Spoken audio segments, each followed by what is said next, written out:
Welcome to the another episode of Madbitcoin podcast. Today, I'm so thrilled to have Brandon Karpeles, the CEO of Sovereign, a leading Bitcoin consultant dedicated to helping businesses integrate Bitcoin as a strategic reserve asset. After a transformative journey into Bitcoin, you left very successful position. You are a senior vice president in Wintrust Financial Corporation. Is that right? That's And correct. you joined Sovereign, and now you're on the mission to empower the businesses with the sound money. Thank you so much for being here with me. I have seen some of your previous podcasts, and you've mentioned in some of them that you have resigned from this traditional finance job. You were like done with fiat, you were all in Bitcoin. How did it happen? Was there any special event that pushed you to this decision? Sure. Well, first of all, thank you so much for having me. And I love the fact that all the Europeans can pronounce my last name correctly. No one in America can pronounce it correctly. So I I'm appreciate Polish. I It's so complicated. Yeah, it was fun. It was funny going over to BTC Prague. Everyone, my last name is technically, Austro-Hungarian from that empire, and everyone in Austria. We visited Austria before Vienna, and then everyone in Austria and the Czech Republic or Czechia, excuse me, I knew how to pronounce my last name, and I've found that general of all Europeans. So appreciate that. But anyways. Um, Enough of that. Yeah, so I was handling distressed assets for a financial company for about 15, 16 years. I had started as sort of a junior lender, commercial underwriter for loans, and then the great financial crisis hit and got pulled into the world of what's called workout in traditional finance, distressed assets, restructuring, and my former boss at the time had got pulled to go head the group to handle the workout team, and had liked me and just asked if I wanted to come do it. I had no idea what I was doing, what I was getting into. I didn't know what a great financial crisis was. I didn't know anything. I was as new as they came, completely raw, and got in and really learned a ton, unfortunately, about the commercial real estate market, the residential real estate market, basically name an asset class. I was involved in some sort of restructuring, liquidation, or sale of it over the course of those years. Ultimately, I became someone handling only distressed companies. So, what we're talking about and what Sovereign really is working to help implement in these institutions, sort of the small to medium enterprises, middle market, we called in the industry, sort of call it 10 to 200 million in revenues, types of businesses. And I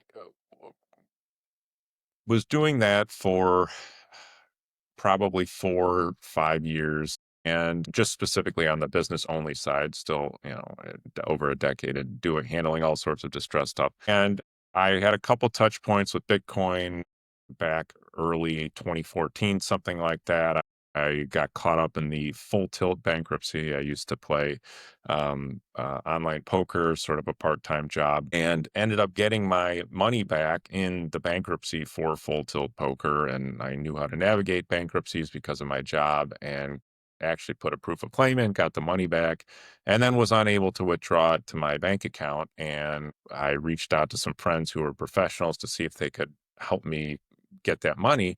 And they said, well, we can offer you some Bitcoin. And I had no idea what it was. I laughed at it, of course, like everyone scoffed at them. I said, how about I just send you my account balance and you just give me cash? And they said, okay, fine. So that was my first touch point. And then in 2017, saw the thing go up to 20K. And I just remember hearing all sorts of goofy rumors about, like, oh, if it gets over 20K, then it has to be regulated. And I mean, I knew I was I was the NPC reading all the Bloomberg and these people that were so uneducated talking about it. And I read the articles and thought I knew about it. And of course I knew nothing. And then it like got cut in half down to like 10K in like 2018, something like that, right after. And I just started reading more about it and was like, okay, I get this. This is a fixed supply money. We have an unfixed supply of money. Uh, okay, let's start buying some. So I bought some and I would talk about it to other people at lunches and business events, things like that. Everyone, of course, called me crazy and psychotic. And then 2020 happened. And as the lockdowns came, I really just found a camaraderie with the Bitcoin community on Twitter. They were one of the few actual groups of people outside of some lone voices of dissenters against sort of the lockdowns and the craziness of COVID. And from the beginning, I was completely against all of it. And it was a complete violation of our rights. And people should be able to make their own decisions. And also, the virus wasn't really dangerous to people of my age or my health. And if sick, fat, old people needed to stay away, then they should stay away, and it shouldn't affect the rest of society. And it just came to find that the Bitcoiners were taking the same position as me, and it was almost universal amongst the community. And I just thought, "Oh, that's weird. Why am I aligning with this one community?" I really couldn't find anything out there, save for some hardcore libertarian type circles or things like that. It was really just lone voices and then the Bitcoin community. And I said, I think I need to look at this more. I need to figure this out. And then in 2020 is when I really dove in. Got a little sidetracked with some altcoins. I'm embarrassed to admit it, but I think a lot of us did. And then halfway through 2020, I was kind of like, okay, the rest of this is nonsense. I get it now. It's like Bitcoin's everything. So sold everything, rolled it all into Bitcoin, and then I slowly started just selling everything else I had. And it was like, well, why do I have this Roth IRA? Like Bitcoin's going to outperform this. Why don't I get rid of that? So I paid the penalty, sold that, put it in. I did all these sorts of things. I basically just took all of our assets and started putting in, almost like DCAing a liquidation of the stuff we owned and putting it in coin. And I really became energized to try to get some changes going at the company I was at to start trying to implement Bitcoin, have some strategies around Bitcoin. And I actually got some decent support in 21 when it was, running up, and FTX was the greatest person, or Sam Bankman-Fried rather at FTX was the greatest person. He was on the cover of all these publications and everything, and actually got some decent traction, got some things going. And then, of course, everything in 2022, with all the fraud and everything and the fractional reserve outfits they were running at these institutions, I tried to explain it to the people at my company that no, no, no, you don't understand. Like, that wasn't Bitcoin's fault.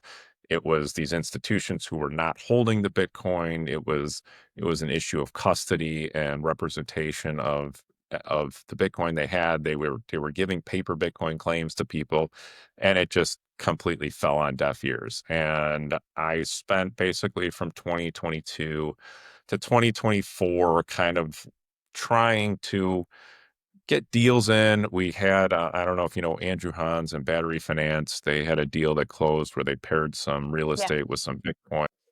We actually had a chance at my organization to do that deal. We were supposed to meet with Andrew. We had to end up canceling the meeting. So it was like all these efforts I was trying to do at my institution to bring Bitcoin to the institution. I was really trying to make clear to do not lend against these other coins. Like, we should be Bitcoin only. We had a wealth advisory service as well. And so we need to not be advising our clients on these other coins because we're failing at our fiduciary responsibility to do that, and really tried from first principles to formulate a plan at the company and around Bitcoin, and just really couldn't get any traction. And so I was kind of just looking for somewhere to go to work in Bitcoin, or I was doing stuff on the side. I'm on the board of a nonprofit. I was working, trying to get the nonprofit to adopt Bitcoin, talking to my family and friends, trying to get them to adopt Bitcoin, going to meetups, going to different events, going to conferences, just trying to network and be in that world and do what I could on a volunteer basis. I did a lot of stuff, just answering people's questions, giving feedback to people, helping people with different projects. And I can't code, I'm not an engineer. I don't know all the technical stuff, but I just tried to offer my help and expertise from sort of traditional finance to people looking for that. I worked with a friend of mine, Kelly Lannon. We started trying to get a Bitcoin mortgage product off the ground, and I just helped him. Just, hey, here's my knowledge of the industry. Here's what we need to do. So I was just finding ways to sort of put myself in positions where I could help people out and do what I could, sort of in my free time. Um, and then something happened in my job at the end of 2024. I won't get into the grisly details, but I was effectively told that I was incapable of doing my job, while at the same time being told, you're going to take over the department and you're next in line. And we've put a lot of time and effort into you, and we really want you to lead, this group into the future.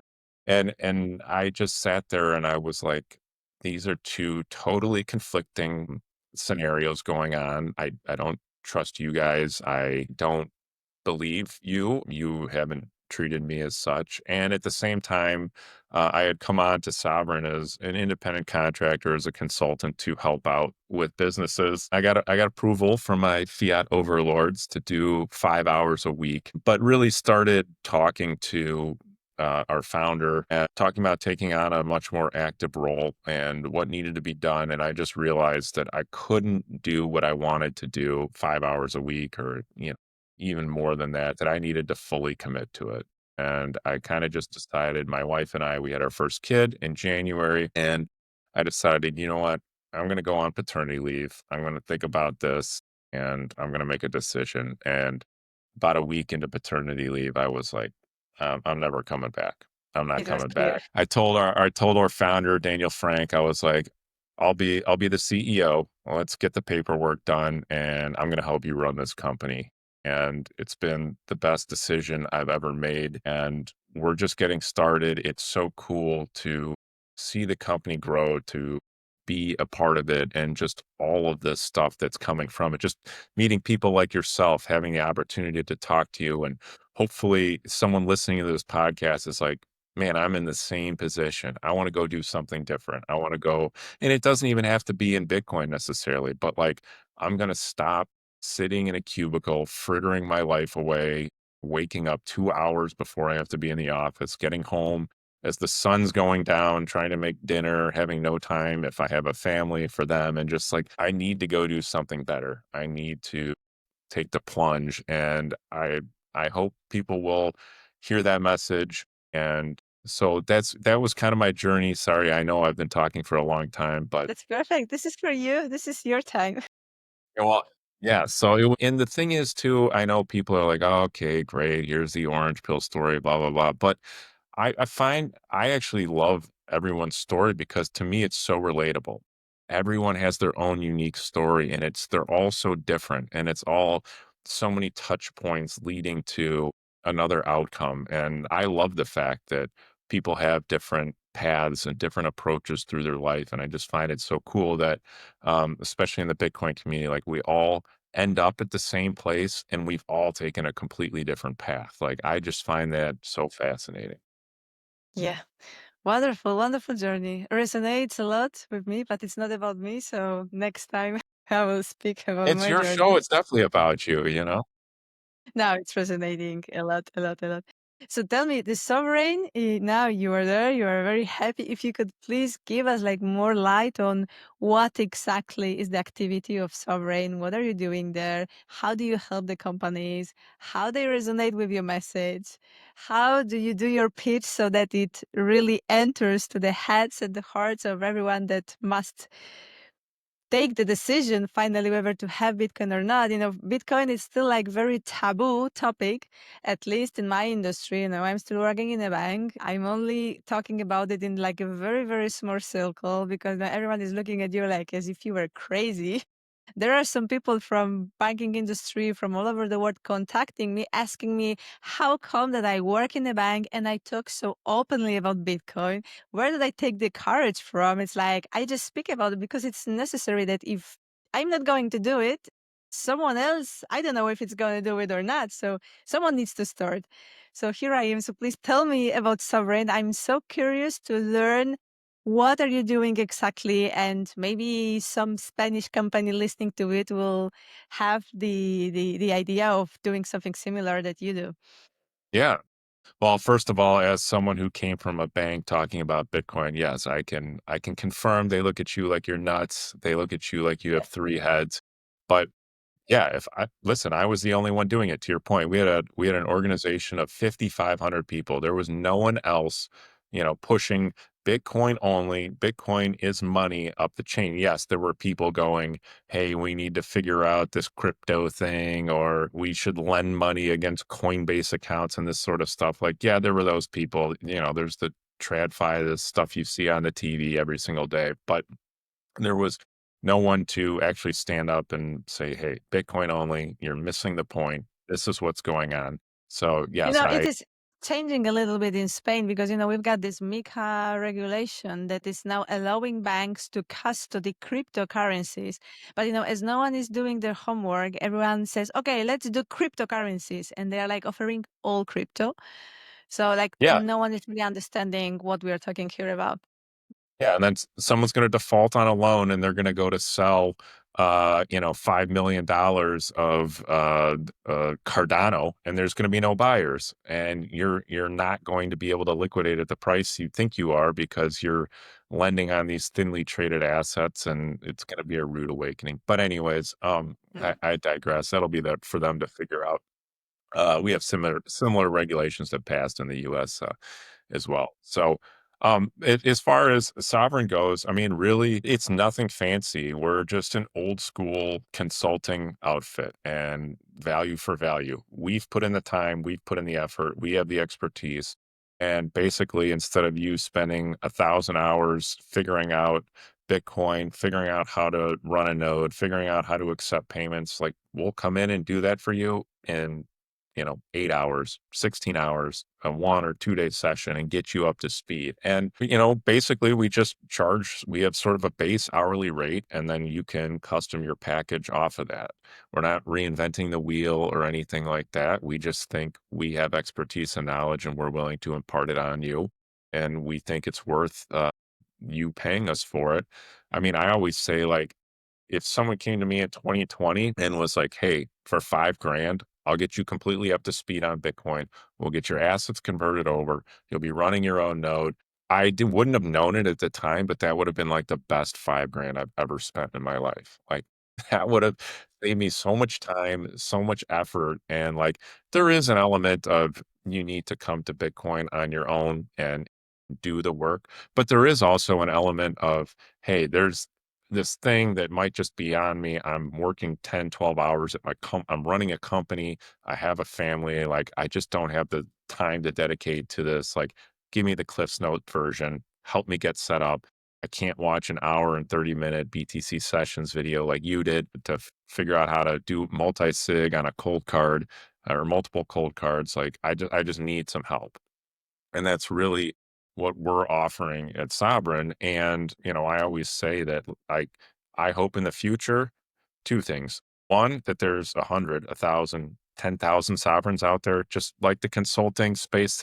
I mean, you have God knows how many business consulting firms out there, but they all have demand. People want them. They, are out there. Their products are being used. There's no reason that we can't have the same thing at Bitcoin. So it's clear there's a market demand for consulting on expertise. Well, Bitcoin is just a different area of expertise. So I want there to be hundreds or thousands of sovereigns out there. And then two, in 10 years, I want to be out of a job. I want everyone in the Bitcoin consulting space to be out of a job. Like, we're just using Bitcoin as money. Everyone gets it. You're cradle to grave. Your first interaction isn't with the banking system. It's with a wallet on your iPhone or a wallet on your Android. And that's what we're doing. So that's kind of the future I envision. But simply, we'll go into a company, help educate them about Bitcoin, help get get it set up so they can accept payments and then store Bitcoin.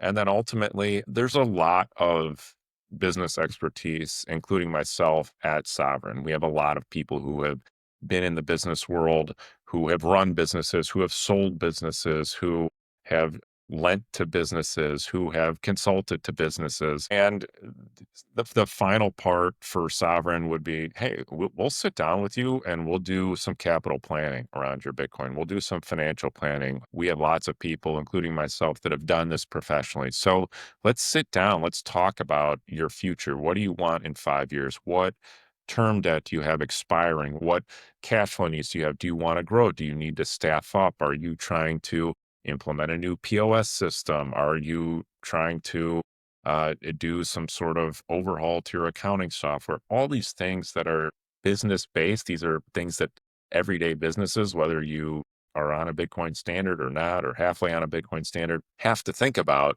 And we can come in and help you with all that stuff as it relates to Bitcoin as well. So we have that expertise, and that's really, really what we're doing. It's pretty simple. Get businesses educated, up to speed on Bitcoin, get them to accept it, store it on their balance sheet as their savings, and then ultimately use it as the capital that it is for your business. What's the point of storing cash on your balance sheet? It's to use at a different time to deploy into other things you expect to get a return on your capital on. So that's basically the process we will walk the companies through. What we found is that the where we're having the most success and getting the most resonating responses are with people that are sort of a warm lead. They're open to Bitcoin. So maybe they're not, maybe they haven't read the Bitcoin standard yet, or listened to a bunch of podcasts, or read a bunch of essays from the Nakamoto Institute, but they're like, okay, I get it. Something's happening here. I'm open to this. Come help me. Or there's other people who have done that, who like, okay, I get the Bitcoin thesis. I understand the monetary side of it. I get the economic side of it. I just need help on the technical side of it. And those have been sort of the clientele that we've found to have the best relationship rapport with and be able to get something done with them. The sort of cold open, I've never heard about Bitcoin, but I'm going to tell you about Bitcoin. That process has, I mean, that's been like 100% failure. So we have we're definitely tailoring it more. We have a referral program. Okay. So if you're just Okay. someone that's like, hey, I have a friend who knows a business, or even a high net worth individual, a family office, there's someone that sits on the board of a nonprofit and they're asking me about Bitcoin, and I just don't feel comfortable talking about them, or I don't have 2 hours to sit down with them. You can refer them to us, and we'll pay a 10% referral fee for any of the billings we get on the company as well. So we're trying to cultivate this someone that's at least open to Bitcoin to come work with us, because taking someone who is completely closed off to Bitcoin and trying to convince them they work Bitcoin, they need Bitcoin, it's just A, not working, and B, it's a waste of time. Our time and efforts are much better spent on people who are open to learning and wanting to be brought up to speed. What was the biggest struggle that you think that you can fix with Bitcoin when you put it to your Yes. treasury when you are a small or middle company? What's the Yes. biggest problem solver?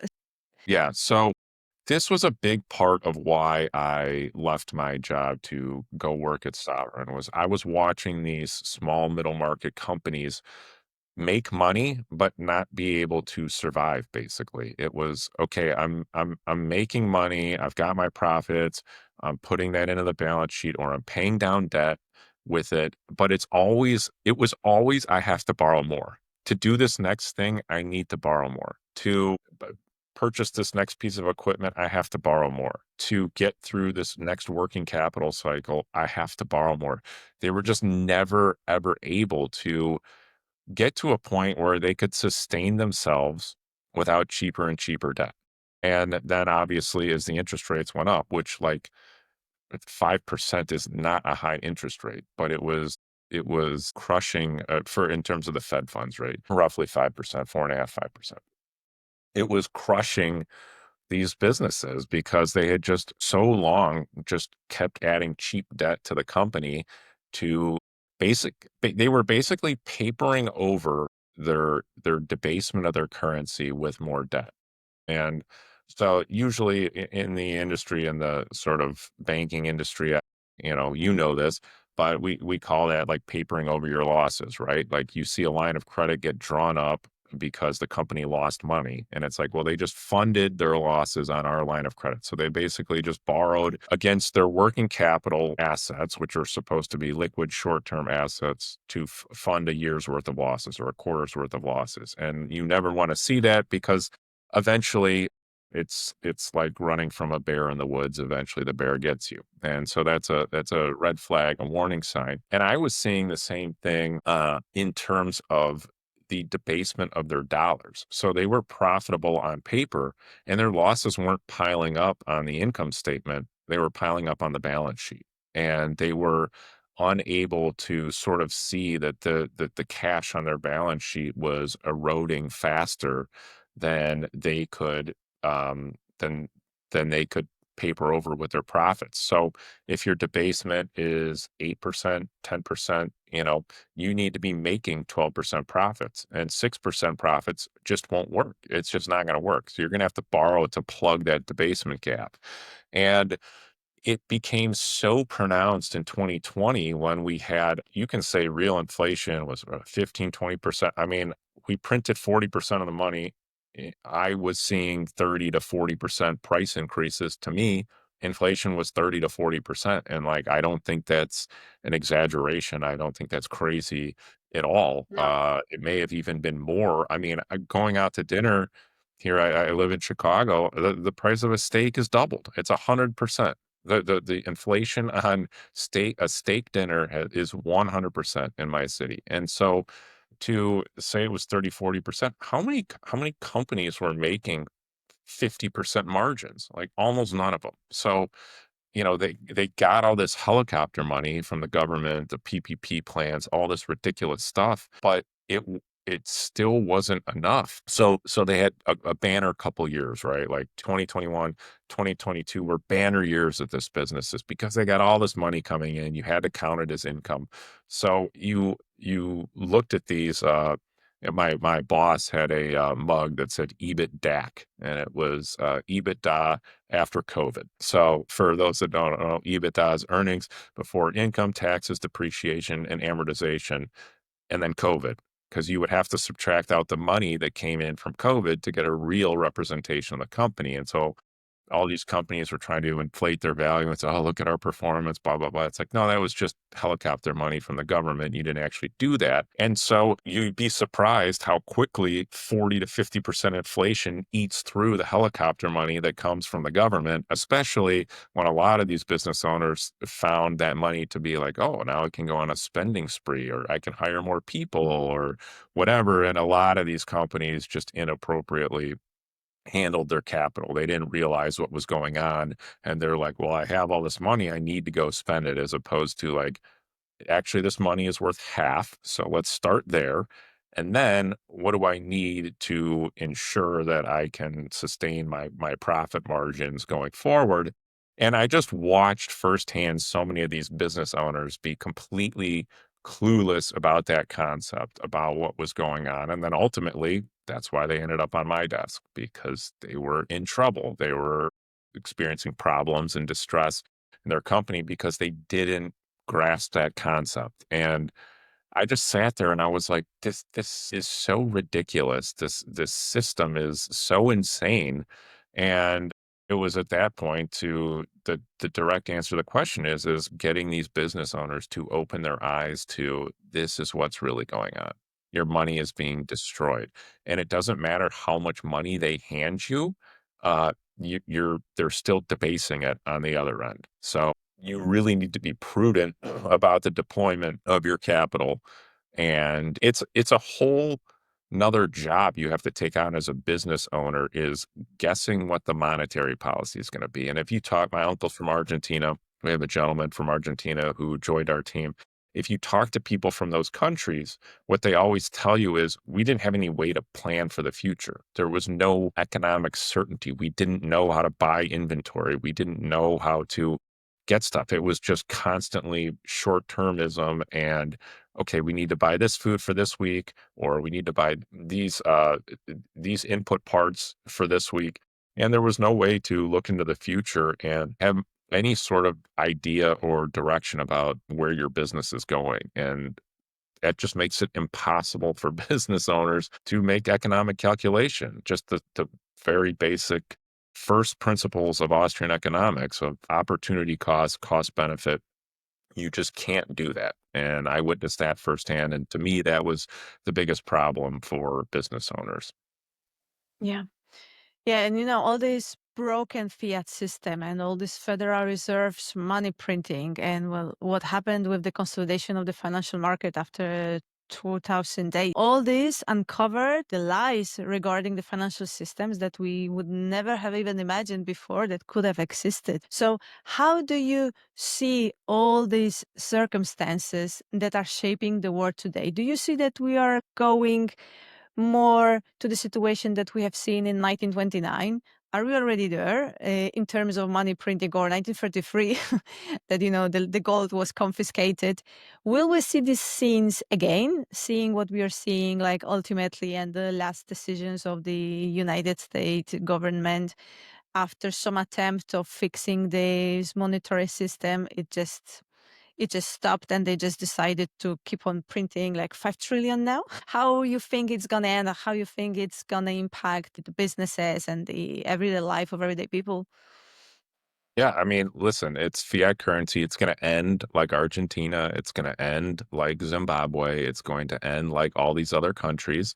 They will have to reset the currency at some point. However, we have this amazing thing called Bitcoin, and people can opt into that system. And at some point, people are just going to start accepting Bitcoin. They're just going to say, I don't want your fiat money. Back in Argentina, in Venezuela, in Zimbabwe, pick these countries, they would have no option. They would go, okay, Nigeria, your currency is worth a quarter of what it was yesterday. You don't have a choice. You're forced to use this money, and yeah, maybe you could go get dollars, but that was really hard and there were penalties against it. And people still, to the extent they could, they would go get dollars. It's going to be the exact same thing with Bitcoin. It's just these runaway fiat credit systems go back to the Bible. I mean, there was a debt jubilee every 50 years because these systems are literally unsustainable. They cannot sustain themselves. They get out of control.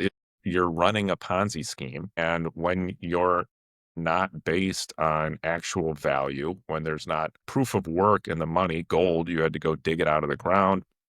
And there's a reason, every Bitcoiner knows the history of money and the debasement, and then it's the Romans debased, the Italians debased. Everyone debased their currency because that was a way to get more spending power now. But the reality is that's when the Ponzi begins, and then ultimately it has to end because when you keep layering on more and more to the Ponzi, it ends. So, I mean, this fiat system is going to end. And, basically back in the day, they would go, okay, well, now here's a new currency. It's pegged to gold. We won't do it again. Trust us. And then they just do it over and over. But this time we finally have perfectly engineered money that everyone can opt into. And we're not going to have to accept their new paper promises. We're not going to have to accept their trust us, the gold is there this time. We have this open, auditable ledger that everyone can look at. Everyone can take custody of their coins. And we're just not going to have to deal with all those issues of the past this time. We have Bitcoin. Bitcoin is here to save us from the 10,000 year cycle of racking up debt, defaulting, and resetting everyone's money. We're done with that. And if it happens in 2029, 2035, 2040, I don't know the exact time that it's going to happen.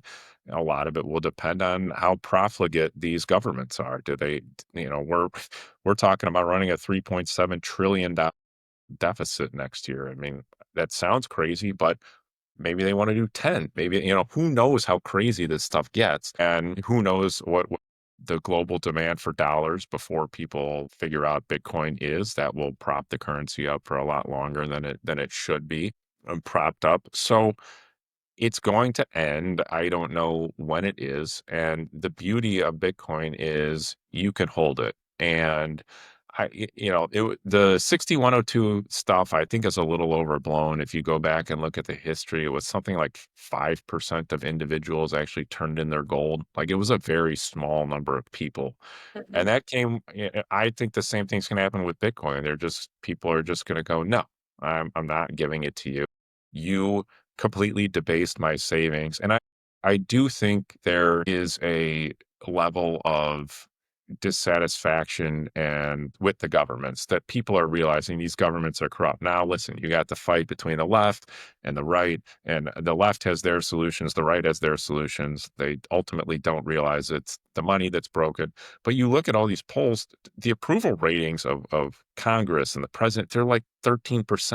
Everyone hates these people. So, if they came out and try to take everyone's money, I don't think it's gonna be a left, right.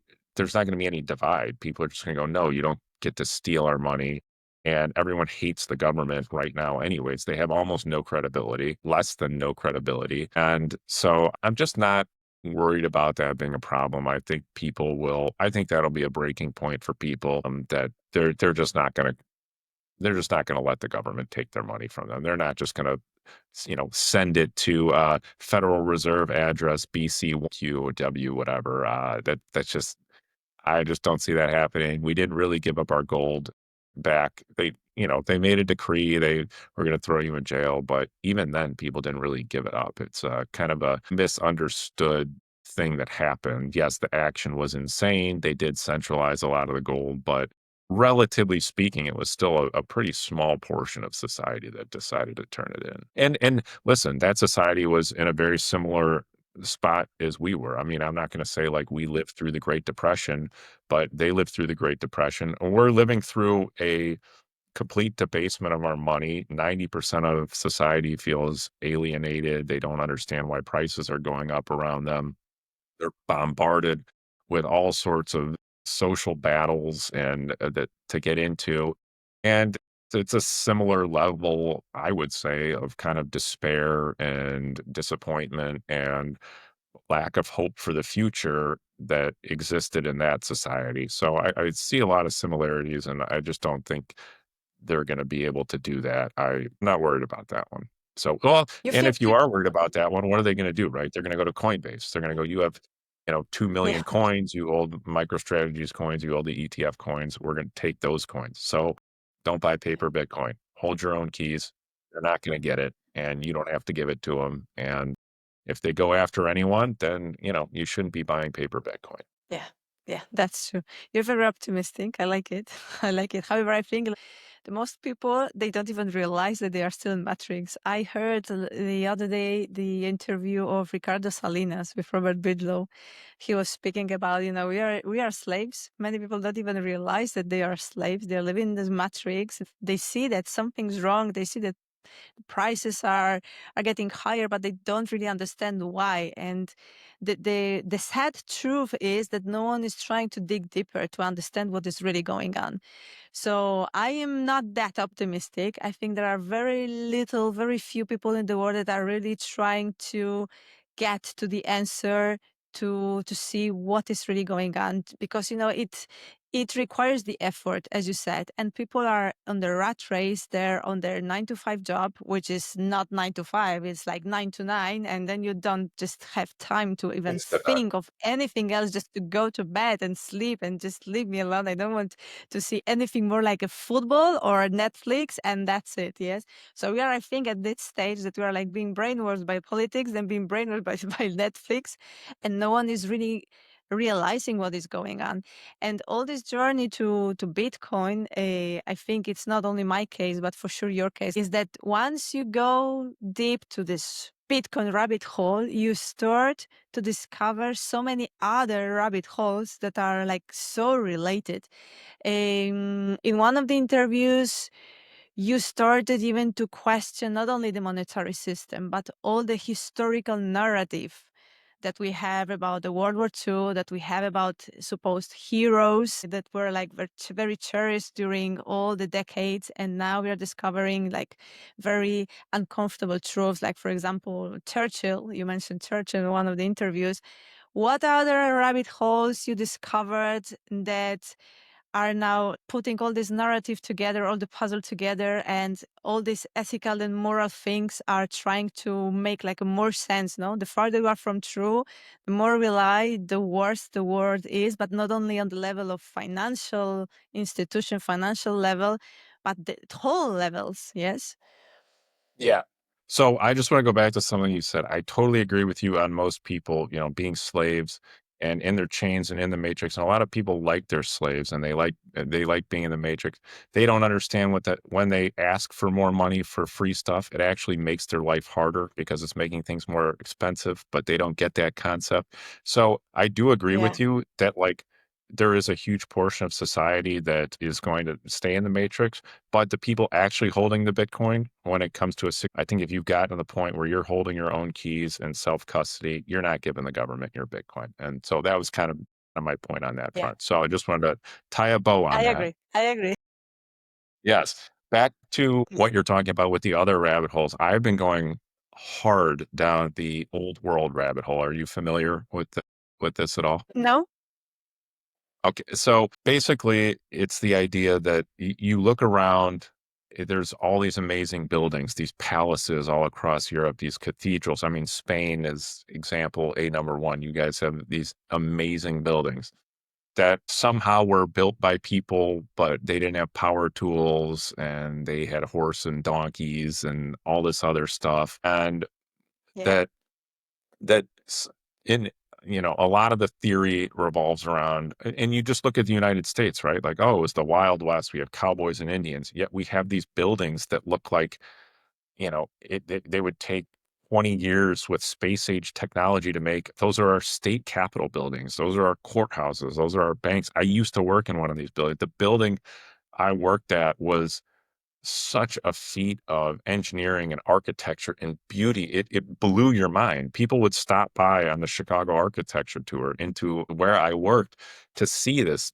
beauty. It's just unbelievable. And it's like whatever story we're being told about the history of the world, what happened in the 19th century does not add up. Like there is no way the technology that was claimed to have been had could have existed at the same time they made all these buildings. Like why can't we make them today? We make these steel and glass eyesores that take longer to make than they claim. You read the Wikipedia page and my wife and I, we went down to the Museum of Science and Industry here in Chicago in the spring, and they have a bunch of cherry blossom trees in the bloom, and it's beautiful.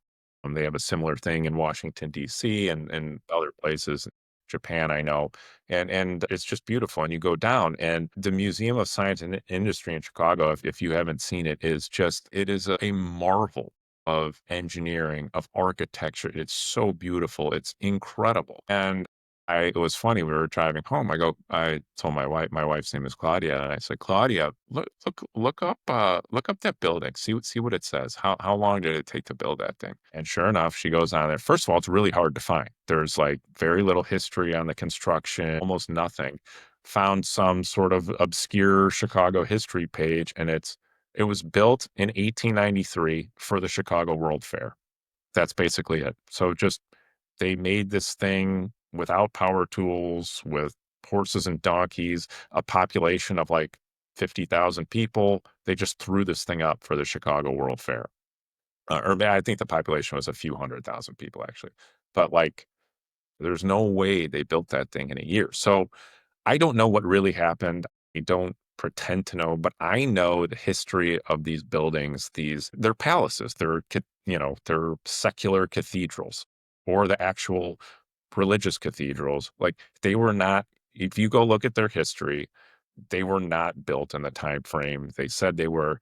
There's always a fire narrative. It's, oh, we're on our fourth iteration. I mean, it's like the same story for all of these buildings. Like pick a state capital, it's the same story.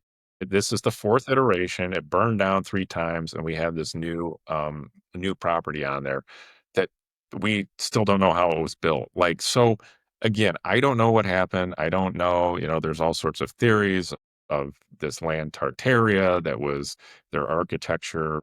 It was basically modern day Russia, and their architecture spread to the world. And we had, free energy technology, and we flew around in airships, and we had rail cars. And I isn't don't, it just yeah, because we had more sound money yeah. and we Well, could have afford it? Now we don't yes, have sound money. Money is worth nothing. So we have to build in the most cheap way possible. And yeah. that's why all these buildings are so ugly. Yeah, they're horrible, and so again, I don't profess to Yeah. know if any of that's true. I'm Yeah. open to anything at this point. There is Yeah. an underground tour in Chicago where you can literally go underground and see the tunnels. You can walk them as a pedestrian.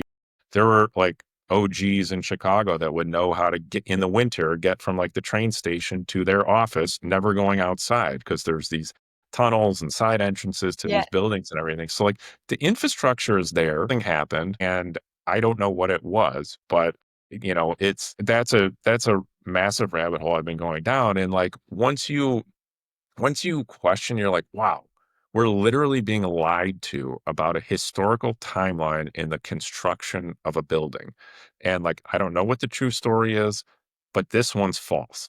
And so, I mean, the implications for that are mind blowing. And yes, to your point, it's like, okay, were these things built in 50 years with some technology we don't know about? Were they built in 5 years with some, I don't know, but I would love to know. But yeah, to your point, these people were on hard money, and they made these things for a reason. They were constructed in a way to do stuff to serve a purpose that was beyond sort of just, here's a place for you to go put your spreadsheets in, and here's a place for you to go sleep at night in your little pod when you get back up to go work on your spreadsheets again. And that's been a fascinating, endless one. And some of these things, there's a video out, the YouTube channel's Old World Exploration, and it's about Helena, Montana. And that one just completely blew my mind. It's this town that's basically never had more than 8,000 people in it. Yet there's these buildings that, I mean, it looks like something out of like Prague. It looks like something out of Madrid. And you're like, how did this happen? Like, this didn't come to be with this. And that one completely blew In my mind. Poland, I can tell you how it happened. We had our friends from Moscow that Yeah. just Well, came, they burned or they occupied all the palaces. They said that being rich is bad, and they put us all in the flat, that they call it flat, a department of 40 square meters or 30 square meters or 20 square meters. And they said it's enough for the whole family. There were the cases. I lived it. It's not just the Ayn Rand, We the Living. I don't know whether you read this book. I recommend it very, very much. So she was writing about it when she was writing the history of this communist family, that they were living in a flat with 2 bedrooms, and then the government put the other family to the one of those rooms. And it's not just in 1917 or 1920. It happened in 1980, 1990 in Poland, where there were like families put to the department of the other family because they said, okay, we are not building fast enough and these people must live somewhere. So you now have to live together. So, my this my is like wife's this impoverishment, this fiat system, yes, how it works. Finally, it is just making you poorer and poorer and poorer. Yeah. So it's my terrible. wife's family's from Poland, and she actually has family still living in places like that in Poland today. So, yeah, Yeah. and they constructed So you know what I mean? yeah, yes. They constructed these brutal pieces of architecture that were made to depress you. You look at it and you're depressed. Like, it's supposed to be demoralizing. It's supposed to beat you down. It's supposed to make you not want to have energy or push back or fight back. It just get in your Yeah. case, a Yeah. peasant. And yeah, I've seen people still living in those places today, and I mean, it is depressing and it is awful. And Yes. to that point, I read a book called Life and Death in Shanghai, which is similar to what you're talking about, but in China. and they would do the same things. They would take these people from in the 40s to 50s when the Maoist revolution happened, and they would take their properties and they would go, now you have three families living with you. And yeah, they would just throw you in with other people. And of course, as you said, all these systems, central to the system is central banking. And it's a control of the money supply and a control of fiat currency. And ultimately, that's a massive part of how they controlled their populations. I remember my mother-in-law telling me some stories about trying to get US dollars in Poland. And she would actually go, she would have to cross the border. She would do border check every day to go work in Slovakia. And she would go work at a factory in Slovakia and come back. And she just told me stories of basically the worst thing you could do and get caught would be get caught with dollars. Like that was basically like a death sentence. That was a crime. You were off to the gulag and you weren't coming back. Like, so it's just crazy to hear those stories, and I mean that's what's been going on for so long. Yeah, but it's still like going on. We still got places in the world that is still happening. Look, Cuba, look, Venezuela.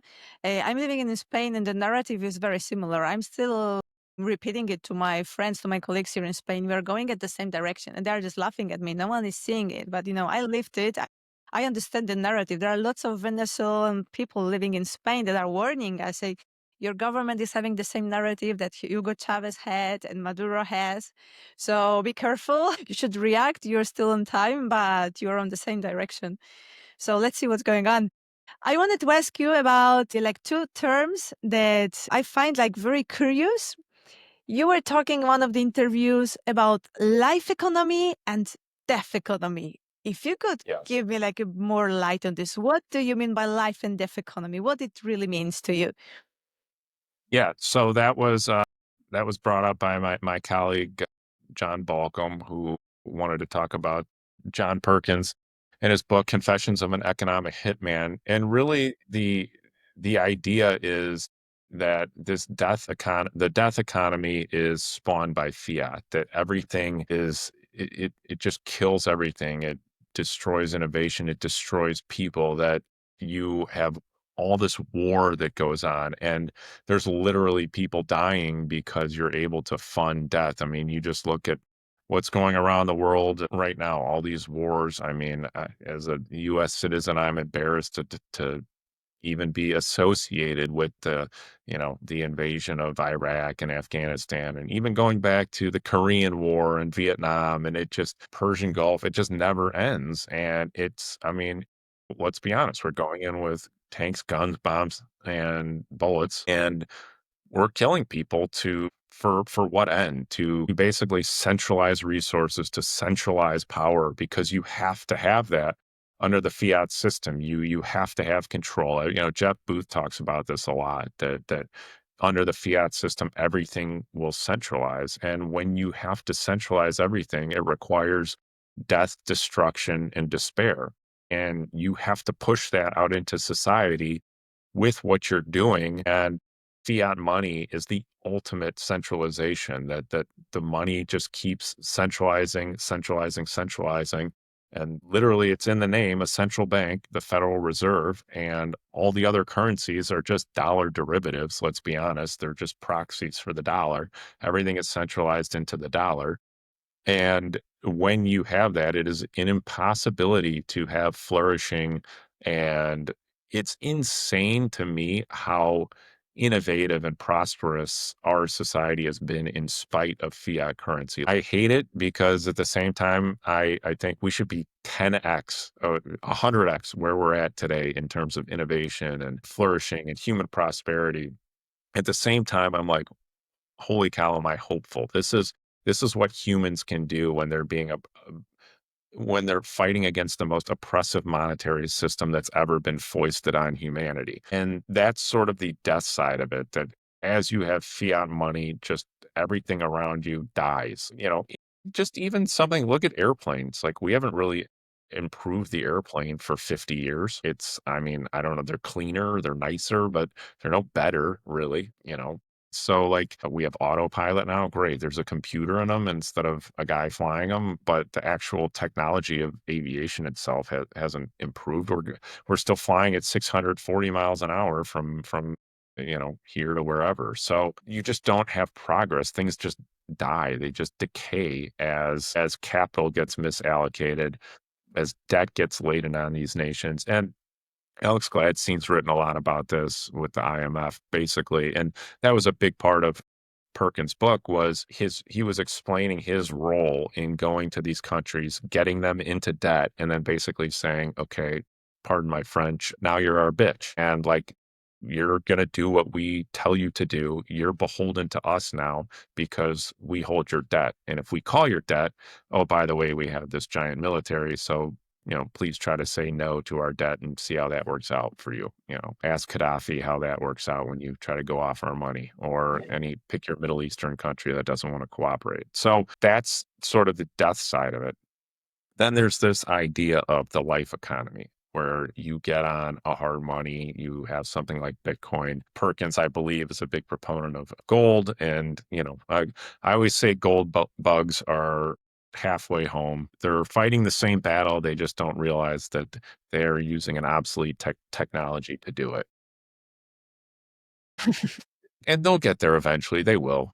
But that being said, when you have something like Bitcoin where you are not constantly relying on this credit-based monetary system that has to expand, that has to debase other people, that you're going to have a life economy. You're going to start being able to allocate capital correctly, that you're going to see flourishing. You'll see a renaissance of beauty, or like we were talking about earlier with the architecture, things are going to start to look better around you. You're going to have a flourishing of society, and you're going to start to get all these things back that were taken from us sort of at the end of the 19th century, beginning of the 20th century. And that beauty, flourishing, prosperity are all going to come back when we get onto this hard money and are able to appropriately allocate capital, and that we're appropriately able to save. I mean, we were talking about earlier, the you said it's like 9 to 6 here in the US. It's like, it's like 6 to 9. It's crazy how much Yeah. we're we're working here and just Time we not spent focused. in the office. Yeah, sorry, and, like, just back in the Yeah. day, people used to take breaks and used to go be with their family, or they would go pursue a passion. That's how a lot of things got invented was, "Hey, I have savings. I have this problem. I'm gonna take some time to go figure out this problem," and you can't even do that anymore. You're just constantly on a hamster wheel. You can't even I mean, before I sort of discovered Bitcoin, before I kinda reprioritized my life was just constantly moving from one thing to the next. It was just engage, engage, engage, go to work, go to this concert, go to this happy hour, go to this dinner, wake up. All right, listen to this. It just was nonstop. I never had any time to step back, evaluate things, think about what I actually wanted to do. It was just like, I seriously was like, we just had our son up. I'm like a baby looking for his next bottle, like just constantly, like, when is my next feeding? Like, that was me. Like, when is my next thing? And you don't actually get a chance to step back, and since I've been able to do that, my life has been so much more fulfilled. And that's kind of the idea of this life economy, is that people are going to do fulfilling things they want to do, things of value, things that actually make you glad to get up in the morning. And that's the beauty and the vision that will come back. And listen, I know you is coming from a communist nation, and me having in-laws, like everyone's like, "Oh yeah, hey, at the end of the rainbow, there's this utopia." And like life is not going to be a utopia. It's going to be hard. It's going to be difficult. Your things are going to come up. You're going to have challenges. Once Bitcoin's money, you're not just magically going to have money. You're going to have to earn it and all this kind of stuff. But at the same time, you won't just be surrounded by this black cloud as you're going through all that. And I think that's a huge lift off of society. It's almost like, okay, we're taking all this weight off of you. Now you can actually go live your life. You can go do what you want. And it's not going to be easy. And there's going to be wars, and people are going to hate each other, and there's going to be fights, there's going to be squabbles, there's going to be resource battles and all this kind of stuff. Yes, that will still happen. but the effect of those things and sort of importance of those things as directing the direction of society and civilization will be minimized significantly. Yeah.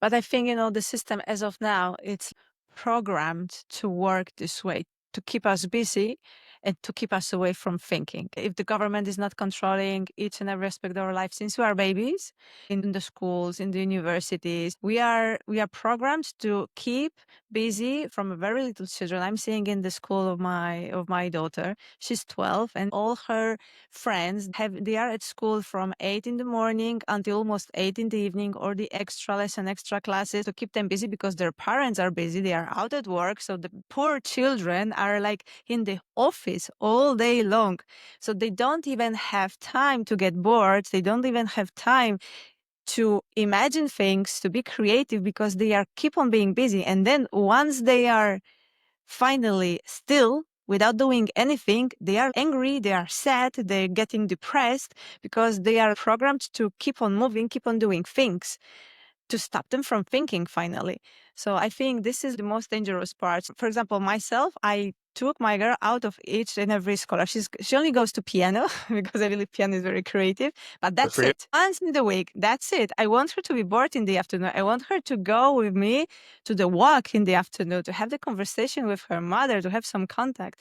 But you are like in this machine from the very, very, very beginning. And what you mentioned also before regarding the IMF, I would like to get to this point too. The pressure from the part of IMF to the countries that are trying to adopt Bitcoin. What happened in Salvador? They said, okay, we're going to give you more money, but you have to take away Bitcoin as the official money. There are Yeah, many people saying that it happened in Central Africa. They just took away all the laws that they're trying to introduce. Said, okay, give me money and I will forget about Bitcoin. And then we've got Pakistan that announced, I think it was in Las Vegas, that they are going to adopt Bitcoin. But there are already rumors that maybe there will be IMF already once again intervening to stop I'm them from sure. this idea. What's your take on it? Yeah, I mean, it's very obvious to me. I mean, listen, if you don't John Perkins, like I said, the book we were talking about, The Life and Death Economy, if you don't believe him, that's one man's story. He basically said straight up, I was tasked to go get these countries into debt so the US could put its foreign policy into place into these nations. So, like, okay, it's pretty clear to me that this is all intentional. If you don't believe him, then why does the IMF care so much about these small countries adopting Bitcoin? Like, they know exactly what's going on. It terrifies them. And that is their stranglehold. That is their control on these countries. It is the control mechanism. Yeah. And they are going to fight tooth and nail to keep the old system in place. And they are not gonna go down without a fight. It's not gonna be easy, and yeah, it's 100% intentional. They know exactly what's going on with Bitcoin, that it threatens their power, it threatens their control and their ability to wage whatever hegemonic foreign policy they want to do. So, to me, it's clear as day. I don't really think there's an argument. I don't even think you can call it a conspiracy or anything. It just is. They have power through indebting Just people, and they would like to keep that power. all right. Okay, and to wrap up, please reveal the mystery of your glasses. I'm so curious.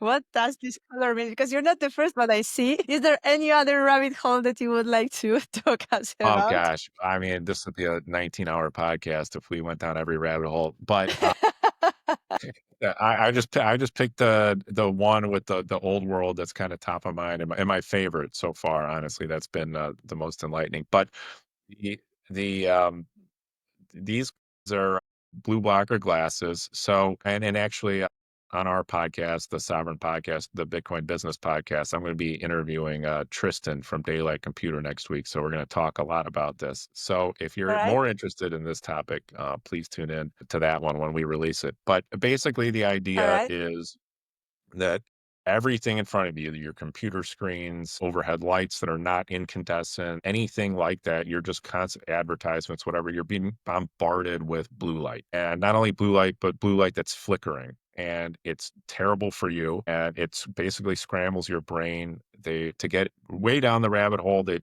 been running experiments on this stuff since like the 50s and 60s on people to see how it affects them. And they try to control people with different wavelengths You're and scaring different me. types of light.